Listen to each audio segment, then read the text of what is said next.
सूरज ढलने की तैयारी कर रहा था। आकाश के रंग धीरे धीरे केसरिया हो रहे थे।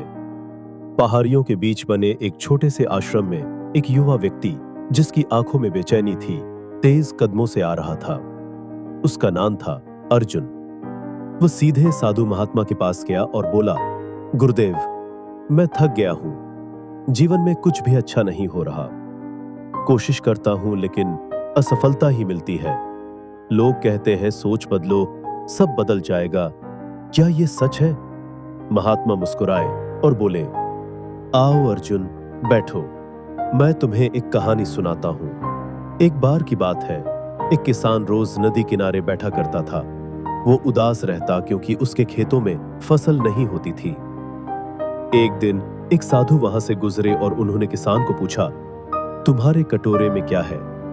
किसान ने कहा, कुछ नहीं गुरुदेव, ये तो खाली है। साधु बोले, फिर इसमें गंदगी क्यों दिख रही है? किसान चौंका। उसने ध्यान से देखा। कटोरे में सचमुच काई और कीचड़ था। साधु ने कहा, यह तुम्हारे मन का कटोरा है। जब तक इसे साफ नहीं करोगे, मीठा जल कैसे भरोगे? अर्जुन, साधु बोले, तुम भी अपने मन के कटोरे को देखो। वहां क्या है? भय, असफलता की स्मृतियां, दूसरों से तुलना और खुद पर विश्वास की कमी। गुरुदेव, लेकिन मैं क्या करूं? ये विचार आते हैं। मैं चाहता हूं कि सब अच्छा हो, फिर भी विचार हवा की तरह आते हैं। लेकिन तुम तय करते हो कि किसे मन में टिकाना है। सोच के बीज। महात्मा ने जमीन पर 2 बीज रखे, एक आम का और एक बबूल का।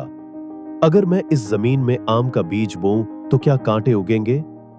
नहीं गुरुदेव, आम ही उगेगा। तो अगर तुम हर दिन डर, नकारात्मकता और शंका के बीज बोओगे तो जीवन में क्या उगेगा? अर्जुन चुप हो गया। शरीर और विचार का संबंध। फिर गुरु बोले, तुम्हारा शरीर वही करेगा जो तुम्हारा मन कहेगा। अगर तुम हर दिन कहते हो, मैं थका हुआ हूं, मैं हार चुका हूं, तो शरीर वैसे ही व्यवहार करेगा। लेकिन अगर तुम हर दिन कहो, मैं सक्षम हूं, मैं सीख रहा हूं, तो शरीर उस दिशा में कार्य करने लगेगा। गुरुदेव, लेकिन जब असफलता सामने हो तब भी? हाँ अर्जुन, सूर्य भी बादलों से ढका रहता है, पर वो रुकता नहीं। तुम्हारी सोच, तुम्हारा आंतरिक सूर्य है। गुरु बोले, एक बार एक लकड़हारा था जो दिन भर जंगल में काम करता था। लेकिन वो हर रात खुद को एक राजा की तरह सोचता था। वो अपने विचारों में राजमहल में चलता, निर्णय लेता और लोगों की सेवा करता।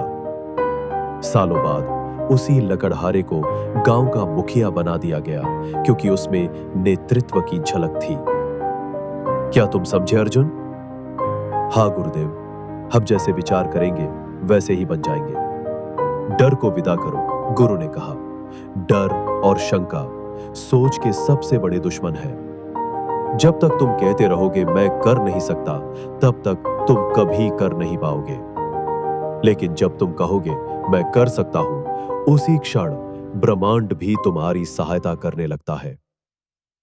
गुरुदेव, क्या मेरे सपने पूरे हो सकते हैं? हर सपना जो तुम्हारे भीतर बार बार आता है, वो संकेत है कि वो तुम्हारे जीवन का हिस्सा बन सकता है। अगर तुम सोच को बदलो, अभ्यास करो और विश्वास रखो। उस दिन अर्जुन ने प्रण लिया कि वो हर दिन जागते ही 5 सकारात्मक बातें बोलेगा। मैं योग्य हूं, मैं अपना जीवन बदल सकता हूं, मेरा मन शांत और शक्तिशाली है, मैं हर दिन नया सीखता हूं, मेरा भविष्य उज्जवल है। महीनों बाद अर्जुन वही व्यक्ति नहीं था। उसके हाव भाव, आत्मविश्वास और जीवन का उद्देश्य सब बदल चुका था। गुरुदेव ने ठीक कहा था। अर्जुन सोचता, मैंने सिर्फ सोच बदली थी, लेकिन जीवन खुद ब खुद बदल गया। सिख, सोच वो बीज है जो भविष्य की फसल तैयार करता है। जो जैसा सोचता है वो वैसा ही बनता है।